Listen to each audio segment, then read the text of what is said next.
Então foi bem legal, as aulas foram esclarecedoras e a gente conseguiu entender que, na verdade, a gente tendo uma abordagem multidisciplinar da endometriose, a gente vai ter um apoio melhor dessa mulher. E vocês mandaram um monte de pergunta vindo de vários lugares do mundo, isso é bem bacana. E eu gostaria de começar, então, com a doutora Flávia Fairbanks. É uma pergunta combinada da Fernanda, só um minutinho, da Laís, desculpa, de São Paulo. Fiz a cirurgia de endometriose profunda e continuei com dor durante a relação. Como saber se tem a ver com a doença ou com alguma outra disfunção sexual? Bem, Fernanda, obrigada pela sua pergunta, que é extremamente importante. Além de tudo, eu acho que pode esclarecer as dúvidas das outras ouvintes também, que essa queixa é extremamente comum. Quando a gente começou a se interessar pela questão da sexualidade das mulheres com endometriose, justamente a oferta de uma outra alternativa, que não fosse exclusivamente a cirurgia, ou principalmente pensar que essas mulheres, ou muitas delas, pudessem ter passado pelo tratamento, às vezes com o desejo de justamente melhorar também a dor na relação sexual e terminar todo esse processo mantendo a dor na relação sexual, foi um dos grandes motivadores do início da pesquisa toda nessa área. Então, para você entender, Fernanda, de fato, a própria cirurgia pode ser responsável por algumas alterações anatômicas no processo da cicatrização, da fibrose e tudo, que também podem dificultar a relação sexual pós-cirúrgica. Isso é muito importante, a gente saber que, às vezes, o foco da cirurgia era resolver um outro tipo de problema e, na sequência, o próprio processo da cicatrização pode dificultar um pouco a moldagem da pelve ao ato sexual, principalmente quando a relação é a relação mais heterossexual ou com penetração profunda vaginal. Esse é um dos aspectos. O segundo aspecto foi aquele que a Michelle acabou de conversar a respeito da dor, da memória de dor. A pessoa que já tem a antecipação da dor, ela já sabe que tinha dor, dificilmente vai, após um procedimento cirúrgico que também tem dor, achar que ela vai estar relaxada o suficiente para participar de uma atividade sexual de um modo despreocupado. Então, esse também é um foco de importante avaliação da gente. E como a Marília falou também, a contratura normal que a gente já tem na mulher com endometriose, aquele assoalho pélvico tenso, no pós-operatório ele fica ainda mais tenso, em grande parte dessas mulheres, porque justamente o organismo está tentando preservar aquela região que ainda está em fase de cicatrização e de readaptação. O problema é que, às vezes, passa todo esse período, já passou bastante tempo da cicatrização e aquela tensão não relaxa. Então, como saber se é da doença ou se é alguma outra causa associada? Apesar de que a gente acha que todos esses fatores são importantes, eles não são excludentes. Então, eu posso ainda ter alguma coisa da doença, eu posso ter o processo da cicatrização, eu posso ter a memória de dor e também o tipo de tratamento pós-operatório associado. Que muitas das pacientes com endometriose não fazem só cirurgia e ponto. Elas fazem a cirurgia e, posteriormente, ainda precisam complementar o tratamento com alguma medicação que também interfira na função sexual. A avaliação da equipe multidisciplinar e multiprofissional é fundamental. Hoje em dia, a gente já fala que uma mulher, quando recebe um planejamento de uma cirurgia com endometriose, esses aspectos devem ser conversados já no pré-operatório. Você vai fazer uma cirurgia, você vai precisar fazer uma fisioterapia com toda certeza se tem alguma queixa sexual no pós-operatório. Vale a pena ter um apoio, um suporte psicoterápico, porque o enfrentamento de todas essas questões não é fácil, e fundamentalmente, se com tudo isso aliado, ainda o tratamento não tiver atingido a sua plenitude, ou seja, você não conseguiu terminar essa dor após tudo isso ter sido feito, a gente tem que reconhecer, dar marcha ré e começar a investigação toda de novo. Então, esse é o princípio básico da associação aí e da resposta que eu espero que eu tenha tido o prazer de te responder adequadamente. Maravilha. Maravilha. Doutora Flávia, tem duas perguntas que tratam sobre a medicação que eu acho que elas são bem interessantes. Uma é a continuação da Laís, que ela traz, faz tratamento com Alurax e Estalopram. Para vocês entenderem, o Alurax é o Dienogest e o Estalopram é um antidepressivo. E acredito que os dois interfiram na vida sexual. Como melhorar isso tendo que tomar os dois medicamentos? Então, essa é outra pergunta super importante, porque nem sempre a função sexual, apesar de ser um dos grandes focos de preocupação das mulheres, ela vai ser abordada ou vai ser fator de mudança de paradigma de tratamento. Então, a gente tem que entender, uma mulher que precisa da medicação, do bloqueio hormonal, por exemplo, com o Dienogest, e ela precisa de um antidepressivo, de um ansiolítico, por questões psicológicas associadas ao processo, não vai ter a necessidade de mudar o tratamento num primeiro momento, porque a gente tem outras armas para poder oferecer a essa paciente. Então, de fato, se eu tenho que fazer o bloqueio com o Dienogest, eu já sei que os neurotransmissores da resposta sexual podem estar afetados. Porém, outras formas de excitação sexual devem ser ensinadas a essas pacientes, principalmente visando estimular outros aspectos da própria sexualidade. Então, para a gente ficar claro, por exemplo, pacientes que têm traumatismos raquimedulares. Essas mulheres têm uma lesão na medula e elas têm uma dificuldade com a resposta genital. Então, quer dizer que essa mulher não vai ter prazer sexual ou tem que abandonar a vida sexual? Muito pelo contrário. Muitas dessas pacientes acabam explorando ou aprendendo a ter outras formas de excitação que podem, inclusive, fazer a longo prazo com que essa mulher se sinta tão ou até mais satisfeita do ponto de vista sexual do que antes do evento. Isso é um paradigma que a gente tem que se apoiar e tem que lembrar.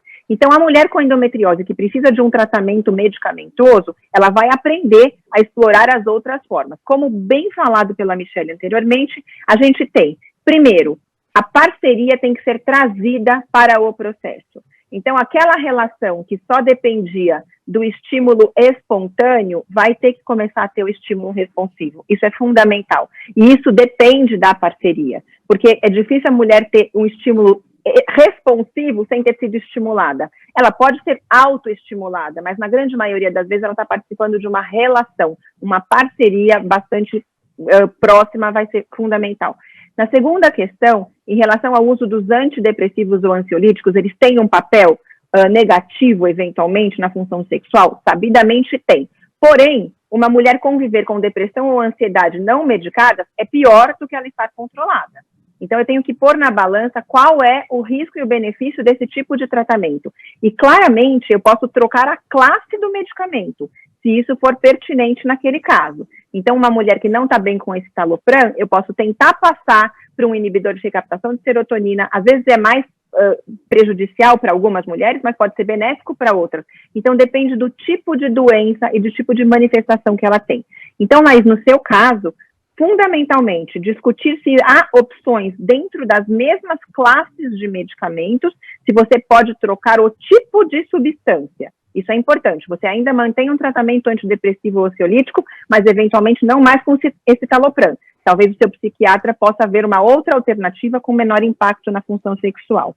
E também, em relação ao bloqueio hormonal, se dependendo da fase da doença, da endometriose que você estiver, o seu Dienogest possa ser trocado por alguma outra substância com o mesmo efeito sobre a doença, mas já também com um menor impacto na função sexual, como, por exemplo, um contraceptivo combinado oral. Isso tem que ser discutido com os médicos que te assistem.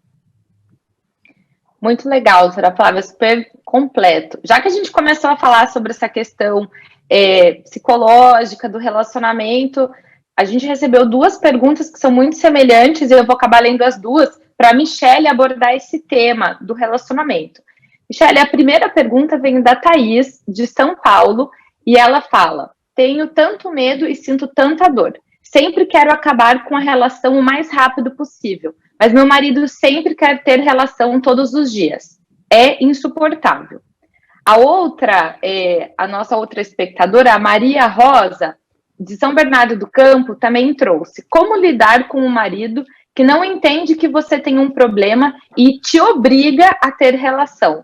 Hoje não me submeto mais a isso. Por favor, Michelle, comenta pra gente.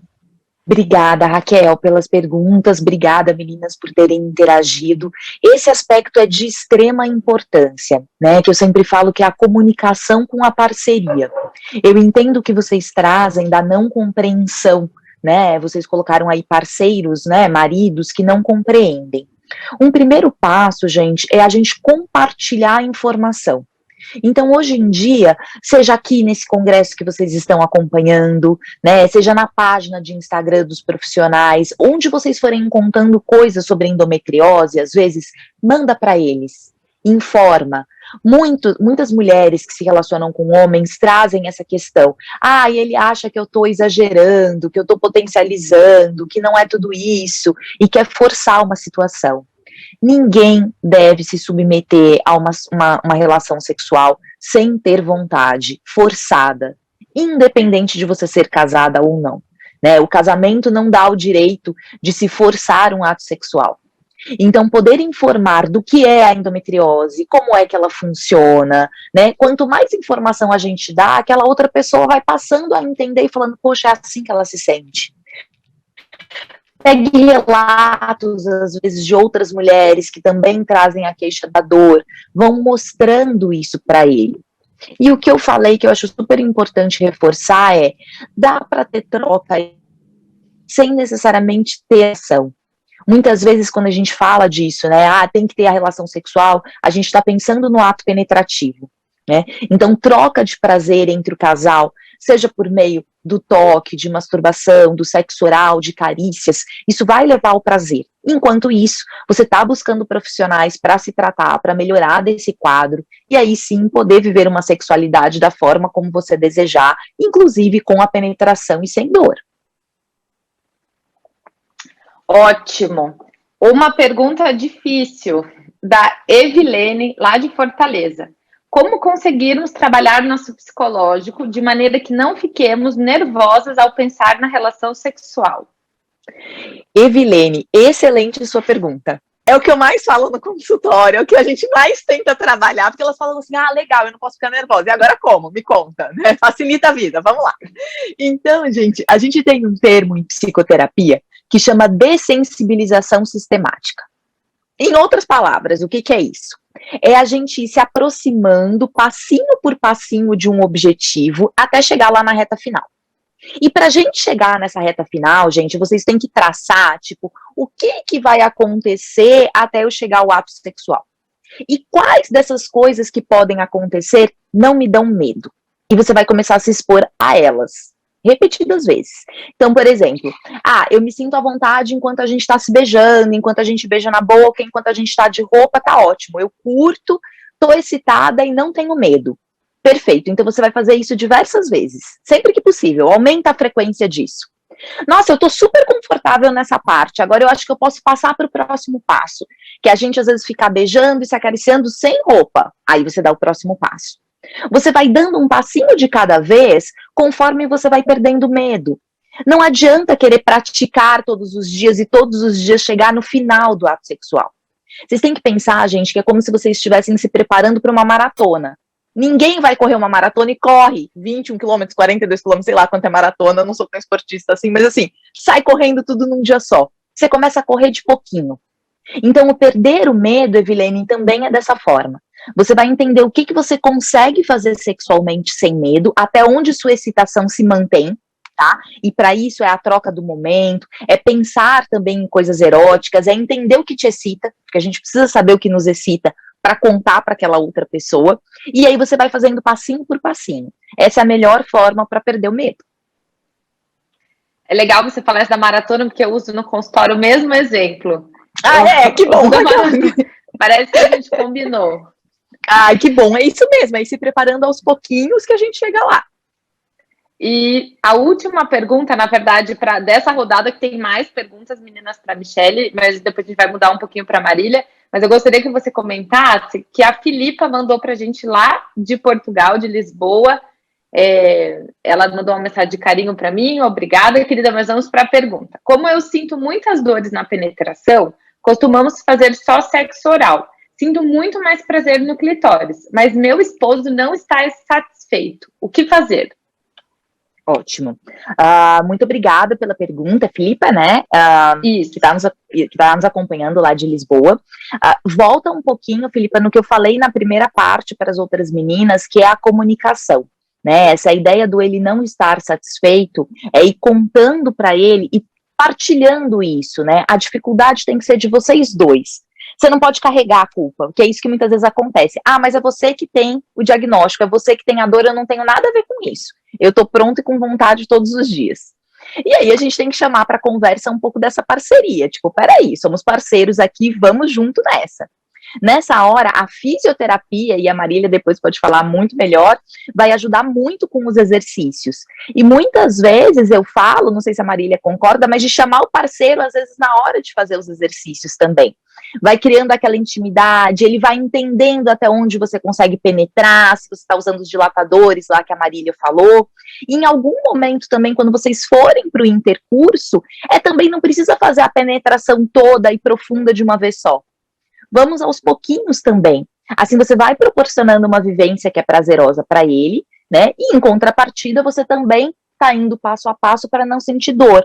Lembra que eu falei, se você fica sentindo dor, aumenta o medo, aumenta a ansiedade e esse piora.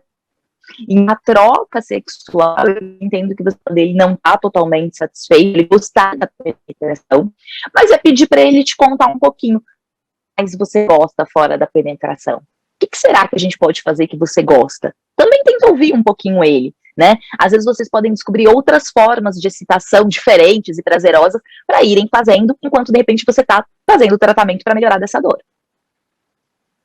Muito bacana. Já que entramos nessa questão da fisioterapia, Marília, tem muita gente curiosa em relação ao pompoarismo. Eu vou ilustrar com uma pergunta da Liló aqui de São Paulo. E falaram que o pompoarismo é excelente para endometriose, a ginástica dos músculos da pelve. A fisioterapia pélvica trabalha isso? Bom, então agora eu vou precisar de paciência e respiração, porque essa é uma pergunta que eu recebo com muita frequência e ela me tira do sério e eu tenho que sempre responder ela com muita calma. Por quê? O pompoarismo, ele é uma técnica milenar da Índia, que fala que a gente tem 3 anéis na vagina. Na minha aula eu mostrei, a gente não tem 3 anéis na vagina. E uma das coisas que o pompoarismo trabalha é contrai, contrai, contrai, contrai, contrai.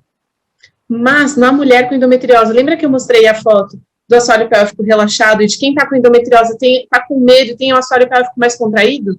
Pensa como se fosse o músculo do trapézio, do ombro. Quem já tem endometriose já está assim. Aí eu vou falar assim, contrai os 3 anéis do seu pescoço. Fala assim, tem 3 anéis no meu pescoço?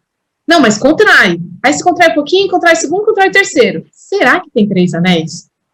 Será que você contraiu realmente diferentes partes do corpo ou o mesmo músculo em diferentes graduações? É como se você fosse pegar um halter de 3 quilos, um de 5 e depois um de 10. Cara, é o mesmo movimento que fez o músculo. É o mesmo músculo que fez o movimento. E o pompoarismo, como ele trabalha muito esse potencial de contração e pouco se fala sobre o relaxamento, eu praticamente proíbo as minhas pacientes no início do tratamento a pensar em contração. Eu oriento elas muito mais no relaxamento muscular. Então, o que me revolta muito no pompoarismo é a divulgação dele, aí uma coisa mais crítica pessoal mesmo, que o pompoarismo, ele é o tratamento que vai resolver tudo, sua dor nas costas, sua ruga, sua unha encravada e sua vida sexual. Então, o pompoarismo, ele tem seus malefícios, tá? E ele trabalha também, tem os campeonatos em países do Oriente, né, de lançamento de bolinha de ping-pong e tudo mais. Quando a gente trabalha em expulsão, a gente está forçando todos os ligamentos que suspendem bexiga, útero e reto. Todos eles vão ficar cada vez mais fracos e mais maleáveis. Só que se a gente está pensando em mulheres em idade reprodutiva, como vão ficar todos esses ligamentos depois que você estiver na menopausa? Com 70 anos, com 80, sendo que hoje virar centenário não é nenhuma surpresa. Então, o pompoarismo eu contraindico para a maioria das minhas pacientes com dor. Como que funciona? A contração do músculo do assoalho pélvico, ela tem que ser feita depois de uma avaliação de forma individualizada, porque a gente tem que trabalhar essa contração para ela subir e para ela descer também. Se você não relaxa completamente o assoalho pélvico, vai sair xixi ali? Não vai. Vai entrar pênis ali? Não vai. Vai sair cocô? Não vai. Então, se eu contraio, eu aumento o tônus do meu assoalho pélvico. E aí, essa mulher vai ter dificuldade de esvaziar a bexiga. E eu vou falar o meu caso. Quando eu entrei na pós-graduação em fisioterapia pélvica, a gente precisou comprar um kit de cone vaginal, que é o material mais divulgado do pompoarismo. E eu falei assim, oba, vou fazer. Já sei sobre o tema, vou fazer. Só que eu nunca tinha sido avaliada. E aí eu comecei, então, a ter retenção urinária. Eu sentia que o meu xixi não esvaziava completamente e o jato do xixi estava muito fraquinho. E eu passei a ter dor na relação sexual. Então, na hora que eu fui identificar que eu tinha tensão muscular em assoalho pélvico, aí eu fui entender que o pompoarismo e fortalecimento não é para todo mundo. Primeiro eu preciso dar função, e depois a gente vai pensar em fortalecimento. Pronto, respondi com calma. Maravilhosa, como sempre. Então, a pergunta da Claire, de Nova York, a massagem perineal é igual ao pompoarismo? Acho que foi quase completamente respondida. Mas eu acho legal você falar um pouco sobre a massagem perineal e aquela liberação que você comentou na aula. A massagem perineal, ela não é fortalecimento, ela não contrai. Como que funciona? A gente tá com a mulher, ela deita na posição ginecológica lá no consultório, eu deixo ela bem confortável, e aí eu vou encostar o dedo, então como se fosse a vagina, e eu vou identificar onde está o músculo. Na avaliação a gente só cutuca, aqui dói, aqui dói, aqui dói, e a gente até fala para o médico, olha, lembra aquela dor, ou até para a paciente entender no corpo dela, aquela dor é músculo, beleza, a avaliação é isso. Na massagem perineal, eu faço toque no músculo e eu vou esperar esse músculo relaxar. Assim como a gente faz massagem, aqueles quiosques de shopping, ou faz com uma fisioterapeuta mesmo, a gente vai esperar esse músculo relaxar. A massagem, ela não pode ser uma coisa vigorosa, dolorida, porque se é uma área que você já tem dor, e você já está com medo daquela situação, geralmente as situações em posição ginecológica são muito desconfortáveis, então, o meu toque é muito sutil. As minhas pacientes sabem que elas nunca vão ser torturadas na sessão. É um toque até onde ela tolera. E, assim, se eu não conseguir chegar lá no fundo, avaliar realmente todo o assoalho pélvico, só conseguir no introito, porque ela tem muita dor, ela às vezes não consegue nem ter penetração, que é o que a gente chama de vaginismo. Se ela não consegue nem chegar nesse passo, é até ali que eu vou tratar. E aí é o que a Michelle falou um pouquinho, que cada passo é o significativo. Então, na primeira, pode ser que na terceira sessão ela ainda não consiga, que eu introduzo o dedo inteiro na vagina, o dedo inteiro, né? O dedo até onde a gente precisa encostar no músculo. Mas se eu só conseguir tirar a dor da entrada, com o passar do tratamento, ela vai progredindo. Até que chega o dia que está próximo da alta, ela fala assim, mas Marília, é o mesmo toque que você fazia no início do tratamento? E o músculo vai tolerando muito mais. Então, para as mulheres que perguntaram para a Flávia, para a Michelle, sobre essa dor na relação, que não consegue, procure realmente tratamento multidisciplinar, porque isso tem salvação, isso tem cura, e as mulheres, as pacientes, elas vão ter relação sexual com prazer. A Fernanda do Rio de Janeiro perguntou quanto tempo duram as sessões e quantas sessões são necessárias. As sessões duram até 1 hora. Essa pergunta de quantas sessões são necessárias é muito individual, muito, muito, muito.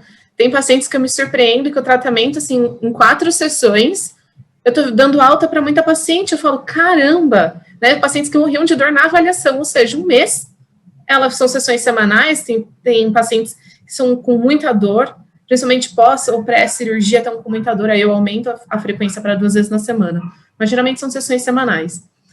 E vai depender muito de como é o acompanhamento psicológico, porque se essa paciente está num relacionamento que ela se estressa muito, está num trabalho que ela tem alto nível de estresse, está sempre precisando fugir ou reagir com uma raiva e medo, o seu músculo nunca fica ali de boa, relaxado. É só a gente pensar no desenho do pica-pau. O pica-pau, quando ele está com muita raiva, o que ele faz? Ele joga todo o corpo para frente. A gente, no nosso dia a dia, a gente não pode imitar, fazer tudo que a gente quer. Então, a gente segura, mas o músculo aumenta o tônus. E se a gente aumenta o tônus várias vezes ao dia, vários dias na semana, esse músculo ele vai, então, precisar ser trabalhado. Então, cada situação psicológica e fase da vida vai adiantar ou atrapalhar o tratamento. Mas em torno de 3 meses. Claro. Posso só falar uma coisinha, Raquel, para complementar, acho que o que a Marília falou super bem, essa ideia de quantas sessões eu vou ter que fazer? Gente, isso diz muito da ansiedade da paciente, né? A gente sabe o quanto é sofrido, mas assim, eu acho que é a pergunta que todo mundo escuta, ela senta no sofá do meu consultório e fala, quantas vezes eu vou ter que vir aqui? E às vezes resolve, como a Marília falou, rápido, e elas nem acreditam que aquilo tá acontecendo. Do tipo, é sério? Quando olha, às vezes, o dilatador maior e fala, isso nunca vai entrar. Isso tá doendo. Eu nunca vou conseguir isso sem dor. Imagina! E depois elas conseguem muito, né? Ou seja, se descobrem ali. Né? Então, tem que ser aos pouquinhos, tem que, claro, conseguir controlar um pouco essa ansiedade. Outra coisa, né, Marília, que você também falou dos aspectos psíquicos, gente, não dá para ir transar, para ir ter relação sexual, pensando no filho, no trabalho, na família, na pandemia, que a gente sabe que está difícil não pensar. Vocês precisam estar no momento presente. Então, tem que deixar o pensamento no erótico. Porque se meu pensamento não tá no erótico, eu tô preocupada com o que eu tenho que fazer, preocupação gera tensão. Então, meu corpo também tá todo tenso na hora que ele deveria estar relaxado. Vou complementar vocês mais um pouquinho. Raquel, deixa eu só complementar essa fase, porque eu achei que foi ótimo esse comentário. A mesma ansiedade vem também em relação à medicação. Quando a gente vai medicar, a paciente fala, mas eu vou ter que tomar esse remédio para sempre? Então, também a ansiedade em relação ao tripé do tratamento. Isso. E em relação a essa questão do estar no erótico no momento da relação, Michele, eu achei a fase fantástica, porque eu dou sempre para elas um exemplo, na verdade, para qualquer paciente com disfunção sexual, que tem um exemplo fantástico que eu lembrei lá do Profex, da gente, lá do HC, falando a respeito de uma das pacientes que eu atendi, que falava assim, nossa, doutora, eu achava a minha relação sexual, achava que era ruim, mas uma das questões era justamente isso. Eu sentia que era uma perda de tempo. Eu aproveitava aquele tempo e ficava pensando na lista do supermercado e um monte de coisas enquanto não acabava. Quer dizer, gente, não tem condição. Se a situação está desse jeito, a pessoa está completamente desfocada e claramente o corpo vai responder, os neurotransmissores não vão funcionar, então você mesmo está auto-boicotando a sua resposta sexual. Então a mulher também tem muito a fazer para tentar se levar para aquele ambiente, para aquele momento e ajudar o que a própria natureza já nos traz, que é essa função do cérebro, do corpo, de estar tudo preparado ao mesmo tempo. Isso. Até começar a pensar antes mesmo, né, Flávia? Isso que a gente fala. O erotismo, gente, ele começa muito antes. Uma frase que é nossa também, muito lá do HC, que eu brinco, é assim, você tem que começar a transar de manhã para terminar à noite. E eu não estou falando de sexo tântrico, gente. Eu estou falando de pensar na relação erótica. Pensem sobre isso, entendam o que excita vocês, consumam conteúdo, e o conteúdo eu falei, não precisa ser a pornografia, deixa eu ler sobre sexualidade, deixa eu até buscar um livro que seja mais erotizado, uma série, um filme, hoje em dia tem tanta coisa. Instagram. Instagram, Marília, tem muita coisa legal, entendeu, de páginas, tem aplicativos que tem contos, eu não quero ver imagem, eu posso ouvir. Erotismo. Eu acho que quando a gente tem uma dor, quando a gente tem um diagnóstico, a gente passa a pensar muito nele. Então a gente pensa, vou colocar aqui entre aspas, tá, gente? A gente pensa no que dá errado. E a gente tem que pensar no que fazer para dar certo. Exato. E às vezes, Michele, podem ser coisas até mais simples, que eu acho que é legal a gente pegar esse gancho para dando dicas para elas. Você não quer consumir nada dessas questões externas? Pense em você mesmo, o que você vai usar? Como é que você vai planejar o seu ambiente? Qual é a lingerie que você vai usar? Se você vai fazer alguma coisinha especial? Isso tudo, quando você começa antes, faz com que aquelas substâncias do cérebro comecem a ser liberadas mais cedo. Então, você está se planejando, se preparando. E isso, acreditem, ajuda demais no momento em que você precisa que o seu corpo responda para uma relação prazerosa e satisfatória. O que você falou é muito bom, né, Flávia, que é isso, é pensar, né, em vocês, ou pensar na relação, no relacionamento que tem relacionamento estável, que a gente acha que às vezes também, né, até complementando, para ter vontade você tem que pensar no sexo, mas não, é isso que a gente tá falando, é pensar no todo, é ler alguma coisa, é ver um Instagram, como a Marília falou, tem estímulos, gente, que a gente fala que são estímulos não eróticos, que eles se tornam eróticos. Né? Então, para quem aí falou dos maridos, que às vezes reclamam e falam, você não tem vontade, marido, vem aqui ouvir essa. Faça você alguma coisa diferente, faça uma massagem, prepare um jantar e etc. Essa coisa de já chegar direto, ela vai falar, não quero. Aí você preparou um banho gostoso, você passou óleo, você fez massagem, você fez não sei o que, claramente ela vai estar pensando, que vontade de transar com ele agora, né? Então são estímulos não eróticos que também ajudam muito.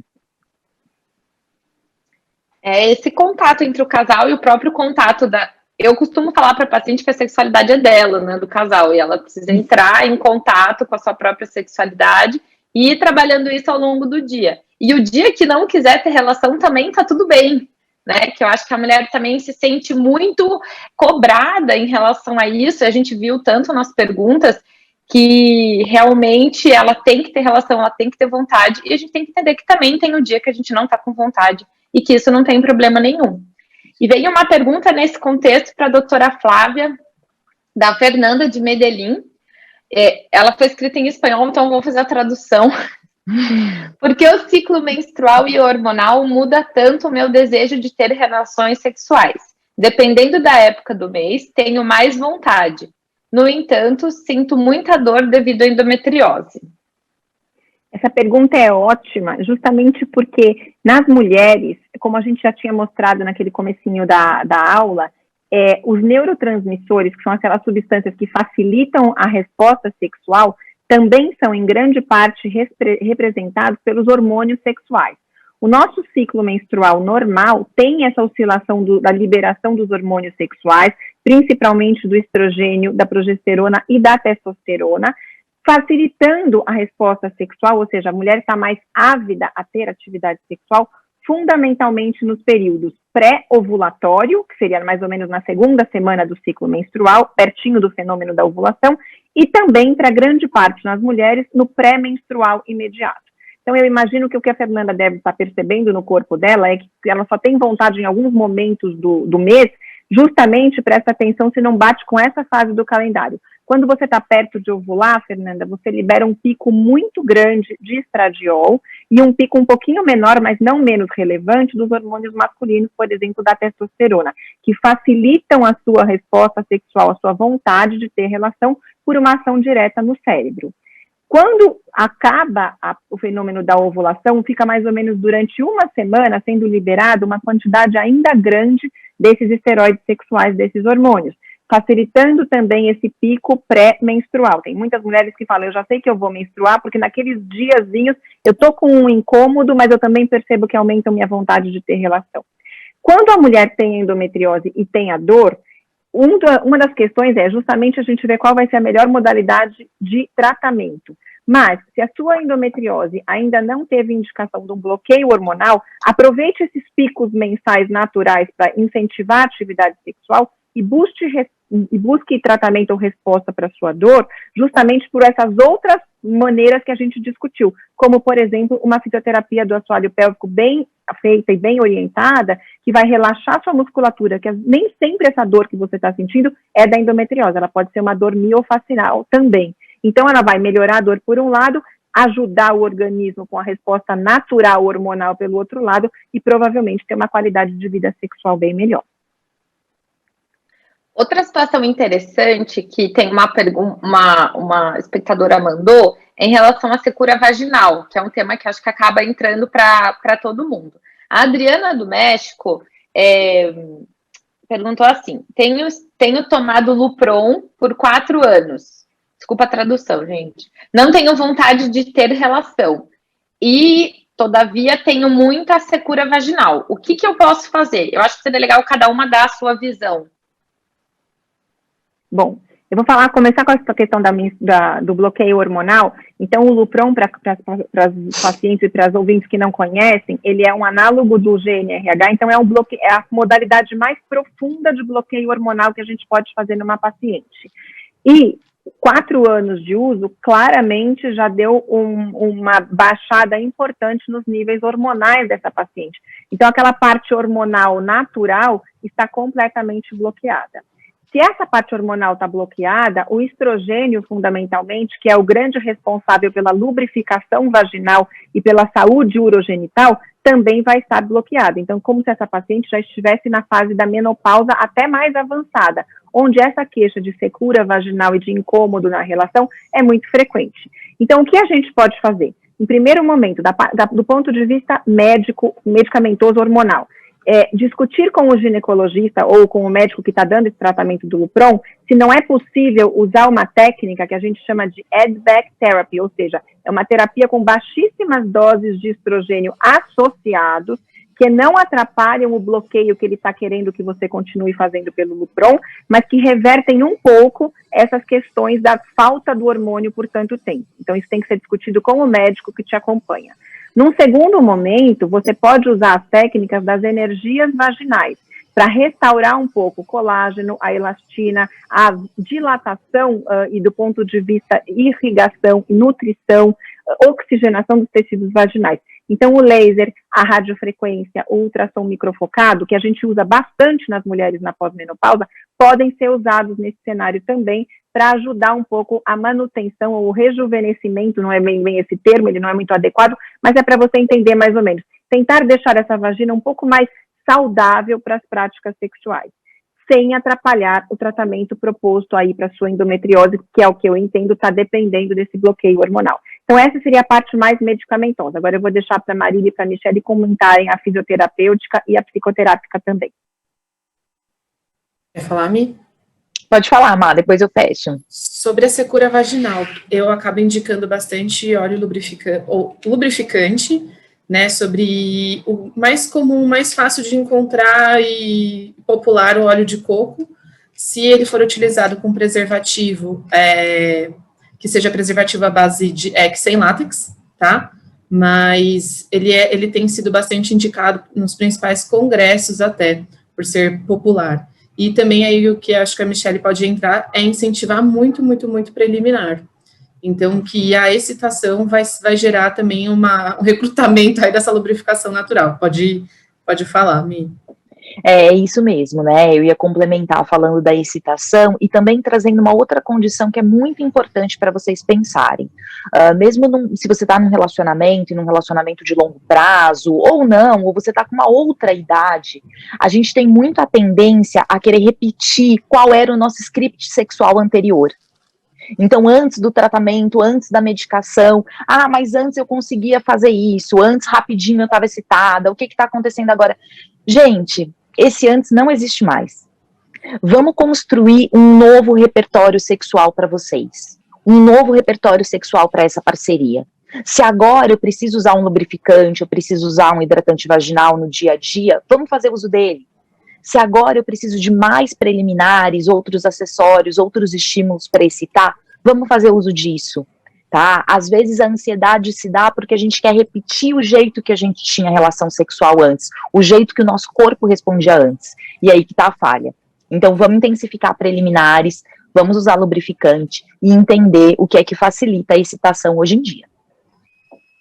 Só para fechar esse comentário, né, essa pergunta, na verdade a gente não utiliza o Lupron e nem os outros bloqueadores, né, os análogos do GnRH por tanto tempo.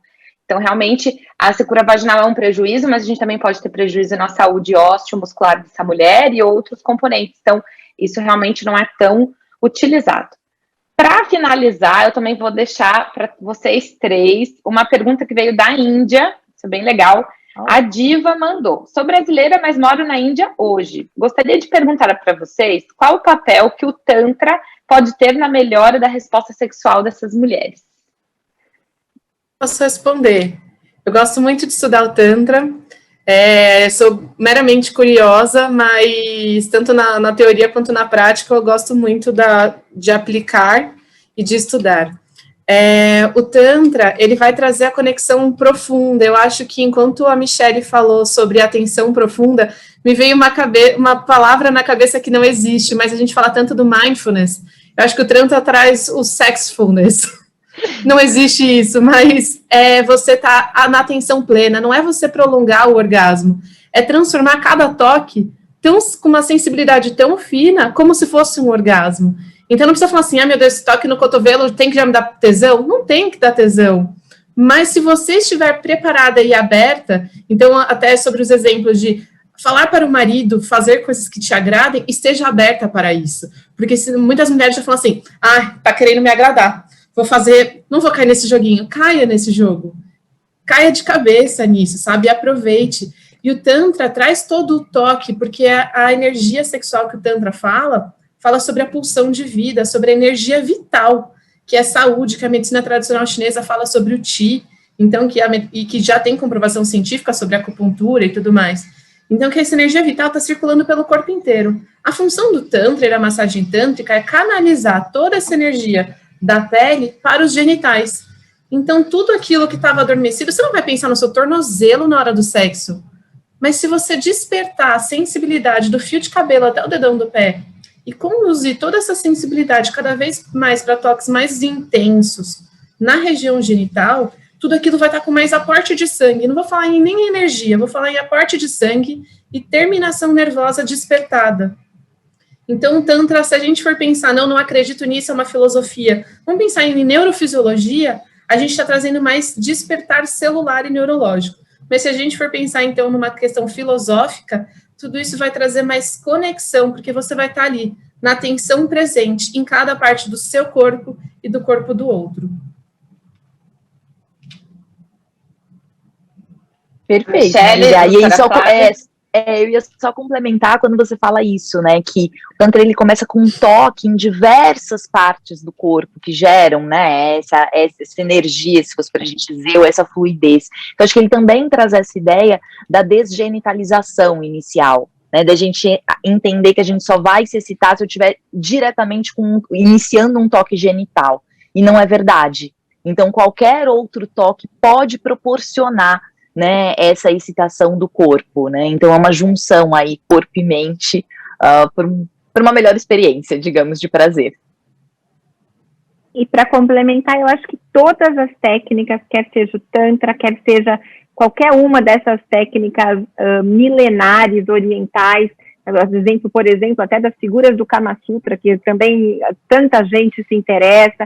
Então, assim, sempre são complementares ao nosso conhecimento ocidental. No final das contas, o que a gente tem que pensar para o tratamento, quer seja da mulher com endometriose, com qualquer outra doença, ou com qualquer dificuldade sexual, é que informação de qualidade vai fazer toda a diferença. Então, eu estimulo, e achei fantástica a explicação da Marília, profunda, conhecedora, que eu acho que esclareceu tanto para as mulheres que estão ouvindo, quanto para nós também, não é uma coisa que tanta gente conheça assim tão bem, mas que, sem dúvida nenhuma, feito por pessoas habilitadas, porque a gente tem que tomar muito cuidado com quem vai fazer, né? Então, isso hoje em dia, a gente tem todo mundo atirando para todo lado, então, escolham pessoas habilitadas que possam, de fato, contribuir aí com o seu tratamento, e, sabidamente, isso vai ser mais uma arma para a gente lidar com essas dificuldades que podem estar tão presentes na endometriose.